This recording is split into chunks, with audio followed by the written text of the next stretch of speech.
os críticos dele dizem, né, a abolição imediata do direito. Ao contrário, ele entende que depois da Revolução, o direito burguês continua a operar, né, porque não houve a transformação social ainda, né, porque o burguês continua a operar. Mas,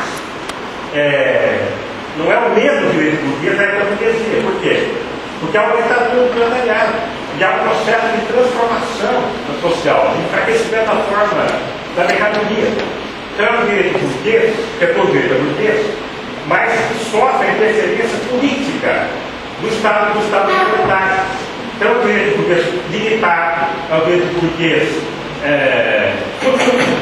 transformado, né, e que está em vias de sua substituição, num processo. Então ele não acha que fica bonito, pelo contrário. Inclusive é materialista, né? Porque ele está a circulação mercantil durante a transição da mercadoria. Então durante a transição, durante muito tempo, a circulação mercantil, o preço de próprias continua. Portanto, tem que agir direito, né, para possibilitar esse processo. Né? Só que ele ainda está tendo, né, sofrendo modificações por causa da interferência do poder monetário. Por exemplo, os contratos, né, começam a mudar. Por quê? Porque uma empresa que não é mais privada, controlada pelos trabalhadores, vai negociar com a defesa dos trabalhadores condições muito diferentes de um contrato da sociedade burguesa. Né? Vai operar mais com uma transferência administrativa de propriedade, né, do que uma troca propriamente. Né? Isso se disputava muito lá no União Soviética, esse processo da época do Vaticano. Né?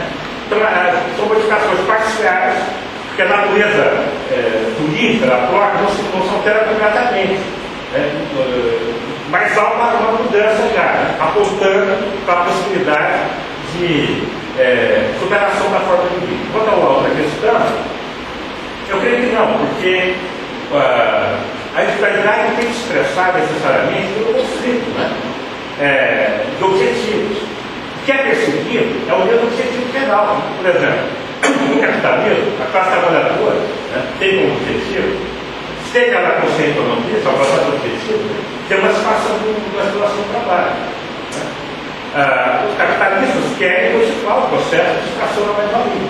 Então, uma contradição antagônica fundamental, que leva o trabalhador de um lado e esquece do outro. Cria um conflito, a luta social de classes, né? Produz um efeito ideológico, né, que produz consequências terríveis para a massa trabalhadora. Né? Na atividade comunista, não. Né? Nada impede que a pessoa possa exprimir, só dela, que vai exprimir da maneira mais ampla possível a sua individualidade. E isso, por exemplo, fica evidenciado nas pequenas experiências que tivemos de revolução proletária. Os processos logo se interrompem, mas quando começa uma revolução, a capacidade do indivíduo criar e desenvolver novas formas, né, artísticas, culturais, literárias, é impressionante. Vem no caso da Rússia, nos poucos anos em que essa liberdade aflorou, né, nós tivemos revoluções propriamente em todos os domínios do saber: cinema, teatro, arquitetura, direito, todos os outros domínios, a música, todos os outros domínios. Né? Mesmo na subtileza, né?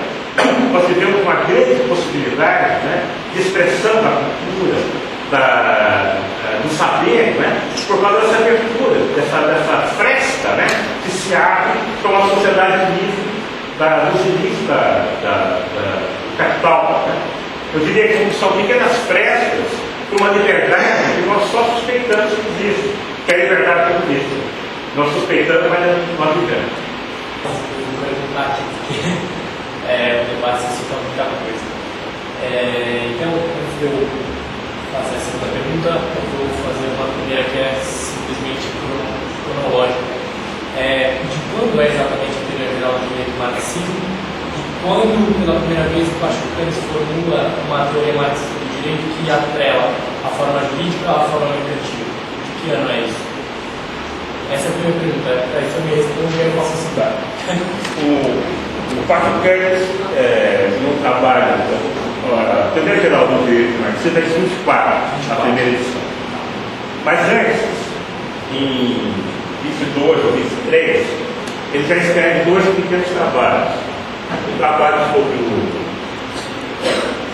o Kelsen, uma crítica ao Kelsen, e um trabalho sobre um intelectual reformista alemão, Kuhn, também um comentário sobre ele. Um livro do Kuhn, no qual ele comentava o Marx, desses dois trabalhos, e também um outro sobre o jurista francês chamado Bourdieu, famoso jurista administrativo, constitucionalista francês, esses três termos já aparecem as primeiras formulações da teoria dele, né? essa aproximação.